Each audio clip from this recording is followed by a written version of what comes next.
is something. This is Bernie Sanders' story.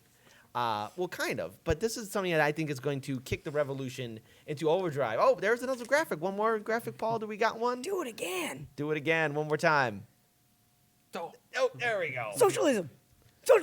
Look at how shocked he is. He's like, I what? know. He's like, Bernie's going to bite me.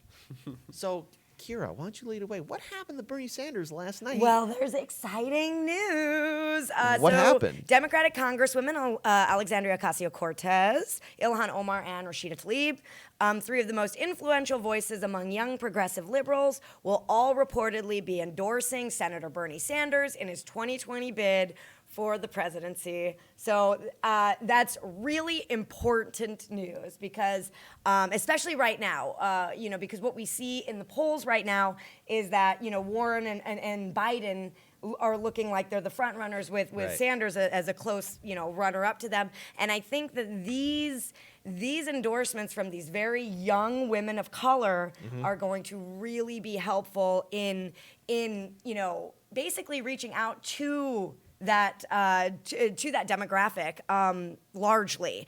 I don't think Bernie Sanders is at a loss for young people. I think that young people definitely resonate with his message, but this seals the deal for a lot of people, in my opinion. So just to give sort of a perspective, the white woman's perspective over here, right? One of the big pressures of looking at this election right now, when you have two front runners, Bernie Sanders and Elizabeth Warren, who are both progressives in what they're pushing, is that we women really want representation.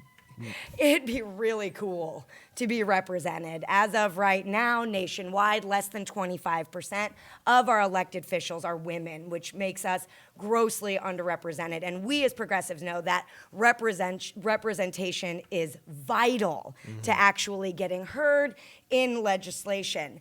And so I've been in a place, and I'm just going to be honest with our audience, that I really would love to see a woman president. I really would. Right. I desperately want more women in elected office. And I am a staunch supporter of Bernie Sanders. Right. And so I have this, I have this space where I'm a little bit torn, because not only am I personally torn inside of that, I'm torn inside of my social circles. Right. All of the many social circles I'm a part of. I'm a leader in a lot of women's organizations here in Chicago. And so to see these women that I very much look up to, AOC is a personal hero of mine, actually supporting and lifting up Bernie Sanders makes me feel really excited and happy, and really I guess solid in my own support of him. And I don't know how other women in the country are feeling about this, other female progressives are feeling about this. But I just being authentic, that's kind of where I am about all of this. And so to have these three women support him, I think is vital to getting Bernie Sanders to win this primary. I think there's going to be a few. I think there's one other member of the squad that's going to be supporting Bernie Sanders as well, because I think all four of them are going to do it. Well, I have some news on Ayanna Pressley. Oh, really? The fourth progressive member of Congress, who's often associated with the three representatives, is not making an endorsement yet. There are plenty of differences among the four women. Presley, in particular, began her career working for mainstream Democrats like John Kerry. Okay. She's also broken with Tlaib, Omar, and AOC before voting in favor of the resolution opposing the boycott, divestment, and sanctions movement, the economic protest of Israel, and her three colleagues voted against that. And it's also worth noting that Pressley represents the 7th Congressional District of Massachusetts, where Elizabeth Warren is senator. Okay, so there's that. Because there's a couple of things I want to read out, too, because there is still some divide. And I think people in the Warren camp and those in the DNC establishment and corporate media are surprised that AOC and the other 2 members of the squad actually went ahead and endorsed Senator Bernie Sanders, because there is a tweet from Jane Iser that also got a response from Nina Turner. So first, I'm going to read Jane Iser's tweet. I find it fascinating that women of color overlook female and minority candidates to endorse a white guy. Is identity politics over? ? Is ideology more important than race and gender? Generally curious. At Bernie Sanders, at AOC, at Ilhan Omar, which was then responded by Nina Turner, who said, I'm fascinated that women of color have to spend time justifying our actions and decisions to folks. Booyah. I truly want to know why people think we owe them a damn explanation. But since you asked, at Bernie Sanders is the best candidate. See all the receipts. Hashtag Bernie 2020. And it's also, mind you, there's a lot of people who I follow. That's awesome. There's a lot of people who I follow on Twitter who are progressives and independents, and also people who are running as candidates as well. And they respond with Jane Iser like, no, he's consistent. And there's a lot of women who are saying, look, he's been consistent with his policies. He's been around, and they don't have to justify. No one has to justify any actions about why you like a certain candidate. But I mean, with Nina Turner, I mean, she just tells it as it is. There you go. I would just add that I know it's, because it's like, for me, it's like I can say, well, I don't really care if it's a white male or not, because it's like every president except for one has, I guess Yeah. 2, one's more orange, has followed that. That is a minority. Has followed that path. So I guess on that, take that with a grain of salt. That's the perspective I come from.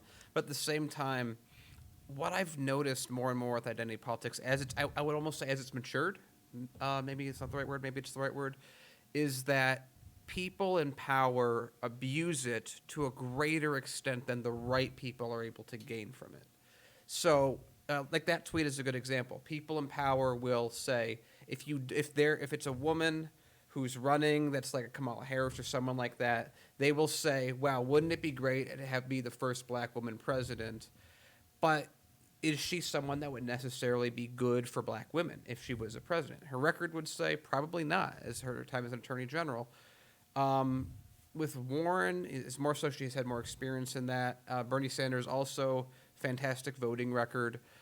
So I guess on that side, I would say that it's good to want something like that type of identification, but I think it's also better to go with the policy that will lead for that. As an example, with Bernie Sanders, if you didn't have Bernie Sanders running in 2016, you wouldn't have AOC, you wouldn't have Ilhan Omar, you wouldn't have all these people. So I think it's also important to think about, will someone, even if they're not the gender, race, or whatever I'm looking for, will they still propagate a tidal wave that eventually gets the outcome that I'm looking for? And also, let's look at AOC, for example. When she ran in 2018, I was going to say 2015 almost. I was like, what? No, when she ran in 2018, she ran against basically Nancy Pelosi's groomed heir for the next Speaker of the House, Joe Crowley.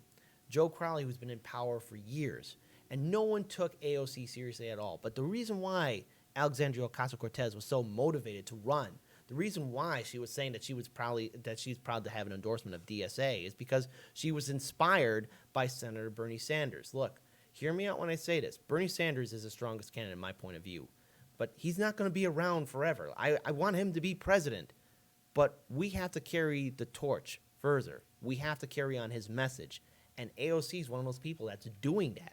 And so when I hear that Representative Alexandria Ocasio-Cortez is saying, like, I'm going to endorse Senator Bernie Sanders, I'm endorsing the person who inspired me, so I will do the same for him. Mm-hmm. And there's reasons why. And to quote Nina Turner, look, we have the receipts. So there it is. Absolutely. I like receipts. Good for business. Yeah, very good. Very good.